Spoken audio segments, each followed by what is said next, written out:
আসসালামু আলাইকুম সবাইকে। কেমন আছেন সবাই? আশা করি অনেক বেশি ভালো আছেন। আমরাও অনেক ভালো আছি। আজকে আপনাদের নিয়ে চলে আসলাম আমাদের নার্সদের ফ্যাক্টরি হসপিটালে আমাদের কি কি কাজ করতে হয় সেগুলো দেখানোর জন্য।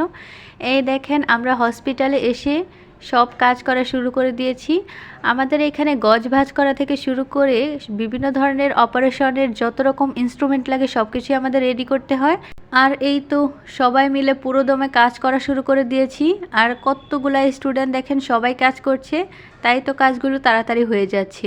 আর যারা যারা আমরা এইসব কাজগুলো পারি না তাদেরকে যারা পারে তারা শিখিয়ে দিচ্ছে, আর আমরা অতি সহজে শিখে যাচ্ছি। যদি ভালো গাইড করার মানুষ থাকে তাহলে আর কিছু লাগে না। এই তো আমরা এখানে ডেলিভারির জন্য ইনস্ট্রুমেন্ট সাজাচ্ছি, সিজারের জন্য। এগুলো আমাদের দেখিয়ে দেখিয়ে বলে দেওয়া হচ্ছে যে কি কি ইনস্ট্রুমেন্ট কোনটা, আর আমরাও সুন্দরভাবে শিখে যাচ্ছি। কত সুন্দর একটা প্রক্রিয়া, তাই না? দেখেন কি সুন্দরভাবে সাজিয়ে গুছিয়ে নেওয়া হয়েছে। আর এখানে ইমার্জেন্সিভাবে যেসব পেশেন্টগুলো আসে, এই হাতের নখ, পায়ের নখ অথবা উপরে যে টিউমার হয় ওগুলো নিয়ে, এগুলো এখানেই কাটা হয় ইমার্জেন্সিতে। আর এই মহিলাটার দেখেন নখের অবস্থা কি, এটা এখন উঠিয়ে ফেলা হবে। প্রথম প্রথম দেখছি এইসব করতে, তাও চোখের সামনে। অনেক ভয় লাগছিল, তারপরেও আমি একটু ভিডিও করে নিলাম। প্রথম দিনের এক্সপিরিয়েন্স যেন সারা জীবন আমাদের মনে থাকে, তাই জন্যই ভিডিওটা করা। ব্যাপার না, প্রথম প্রথম একটু ভয় লাগবে, তারপর সব কিছু ঠিক হয়ে যাবে।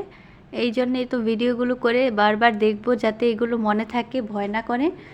আজকের ভিডিওটা এই পর্যন্তই। যদি ভিডিওটা ভালো লাগে অবশ্যই লাইক, কমেন্ট, শেয়ার করবেন, আর আমার ইউটিউব চ্যানেলটাকে সাবস্ক্রাইব করে দেবেন। পরবর্তী ভিডিও দেওয়ার আগ পর্যন্ত সবাই ভালো থাকবেন, সুস্থ থাকবেন। আল্লাহ হাফিজ।